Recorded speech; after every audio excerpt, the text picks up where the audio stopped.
வானத்துலருந்து அந்த நிலாவே இறங்கி வந்து எங்க வீட்ல வசிக்கிற மாரி இருக்கும். ஆமா, இன்னைக்கு என்னோட சின்ன பொண்ணுக்கு பிறந்த நாள். அவளுக்கு வந்து ரொம்ப எக்ஸைட்டிங்கா இருந்துச்சு. ப்ரீவியஸ் டே தான் நாங்க வந்து ட்ரெஸ் எல்லாம் வாங்கி குடுத்தோம் அவளுக்கு. காலையில ரொம்ப எக்ஸைட்மெண்ட்டோட கிளம்புனா.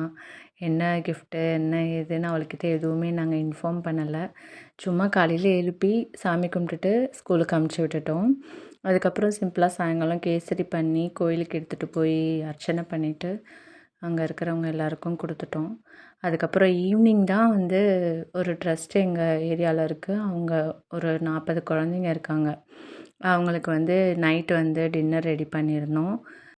எப்படியும் கேக் வெட்டினாலும் காசு செலவாக தான் போகுது. அது எதுக்கு வேஸ்ட் பண்ணுவானே அப்படின்ட்டு தான் இந்த மாதிரி ஒரு ஐடியா பண்ணியிருந்தோம் நானும் அவரும் சேர்ந்து. எல்லாருமா சேர்ந்து அவங்களுக்கு கொடுத்தப்போ அவங்களுக்கும் ஒரு சந்தோஷம், எங்களுக்கும் ரொம்ப நிம்மதியாக இருந்துச்சு.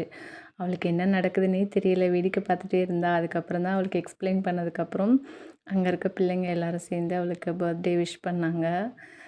அவள் ரொம்ப ஹாப்பியாக ஃபீல் பண்ணா. எங்களுக்கும் ரொம்ப மனநிறைவாக இருந்துச்சு. இது உங்கள் கூட ஷேர் பண்ணிக்கணும்னு நினச்சேன். தன்சிகாவோட பர்த்டே செலிப்ரேஷன் எல்லாம் முடிஞ்சதுக்கப்புறம் வீட்டில் வந்து சமத்து பிள்ளையாக உட்காந்து ஹோம்ஒர்க் எழுதுமான்னு சொல்லியிருந்தேன். ஹோம்ஒர்க் எல்லாம் கரெக்டாக முடித்து வச்சுட்டு அதுக்கப்புறமா தான் போய் படுத்தா. நான் வேறு வீடியோவில் பார்க்குறேன். Tata, bye bye.